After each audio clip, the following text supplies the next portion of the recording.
UFC 299 has just wrapped up featuring some epic MMA matchups, and we're going to be jumping into the 3 final fights of the night. Introducing first, Michael Venom Page versus Kevin The Trailblazer Holland. Now, this was a fight where strategy played a huge role, so let's jump into it. First off, let's talk about MVP, his UFC debut. This guy has a unique approach, and we've all seen it. He utilizes a karate stance, staying on the periphery and always looking out for that perfect moment to strike. And this means he's patient, he waits, and then bam, he blitzes in. It's an art form that only a few have mastered. Wonderboy Thompson springs to mind. Now, with this fighting style, there's a critical zone of space that MVP loves. He thrives in it. When he gets into the space, he uses it to launch those unpredictable attacks, and man, did we see that against Kevin Holland. Speaking of Holland, you could tell something shifted in him as the fight progressed, especially in the second and third round. It's like he started to lose his rhythm, his fire. He was waiting too much, reacting instead of acting, playing right into MVP's hands.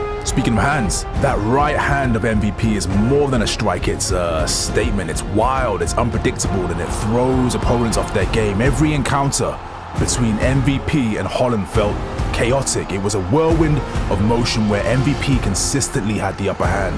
But here's a point to think about based on what we saw. MVP sticks to his karate style, right? We didn't see him mix it up much. No grappling or no consideration to take the fight to the ground, even though there were a lot of opportunities to do so. MVP's style is effective, there's no doubt about that, but it's like he's clutching onto a single, albeit a sharp tool in his arsenal. So, how could MVP's style be countered? Well, in theory, opponents would have to be bold, close the distance, take away that critical zone that he likes to work with. Pressure, pressure, pressure. Don't let him breathe. Don't let him set the pace. That's the key to unraveling MVP's strategy. But that's the theory, right? Putting it into practice is a whole other matter. Easier said than done, as they say, right? So, credit where credit's due. MVP's debut in the UFC was a spectacle, showcasing his unique style, and he brought all the promised entertainment that he's known for to the octagon.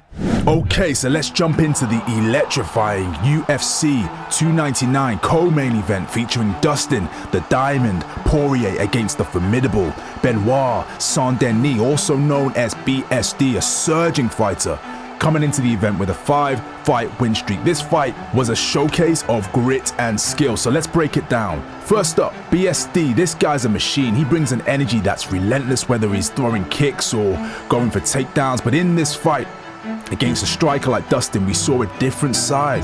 He was more cautious, even stiff, and he seemed to hesitate at the critical moments in places. Now, Dustin Poirier, what a fighter, man.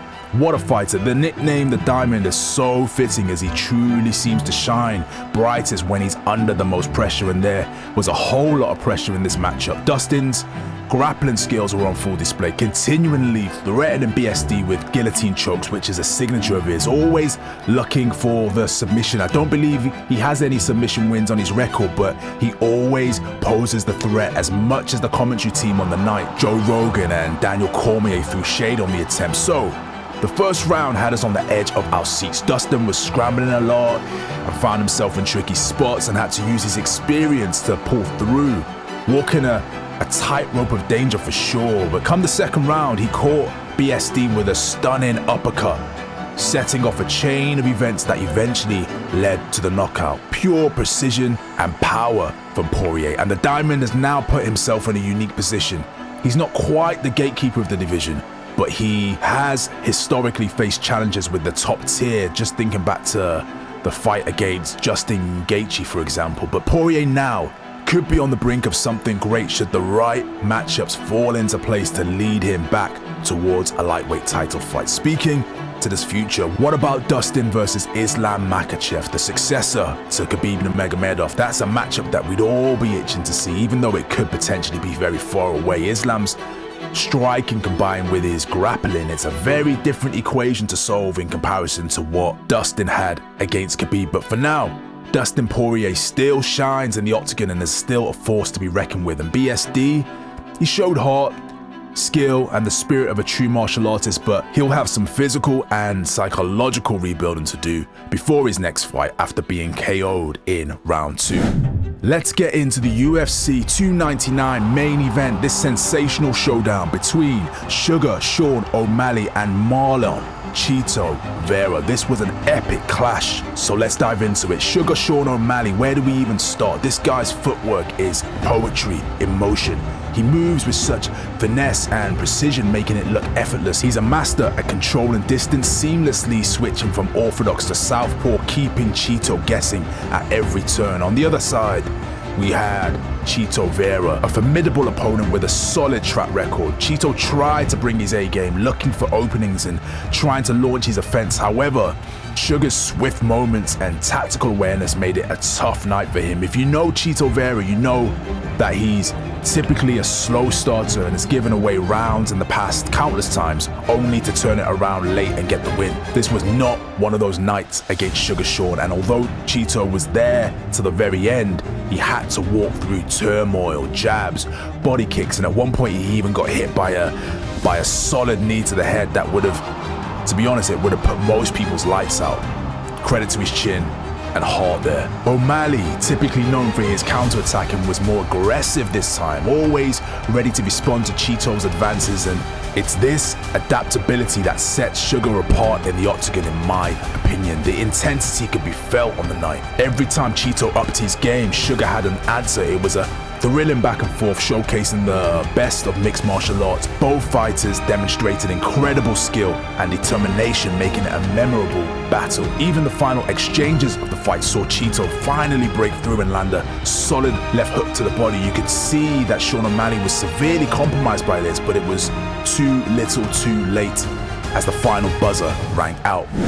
Looking ahead, after such an impressive victory, the big question on everybody's mind is, what's next for Suga Sean O'Malley? The bantamweight division is brewing with talent, and Suga's in the perfect spot to take on top contenders, which is interesting as his post-fight speech with Joe Rogan, Suga called out the new Spanish featherweight champion Ilia Topuria, completely different division. But it's clear that O'Malley's aware of the hype and lucrative financial reward that a fight like that could bring, especially if the UFC used the fight to break into the Spanish market. Now, I personally think that Sean should honor the division that he's in and fight one of my favorite fighters, Merab Dvalishvili. Now, I'm not saying Sean O'Malley's scared, but I think he is all too aware of the difficulty and the challenges that a fight like that would bring. Merab is on a 10-fight win streak, coming off a recent epic win against Henry Cejudo. The man deserves a title shot. Merab's known for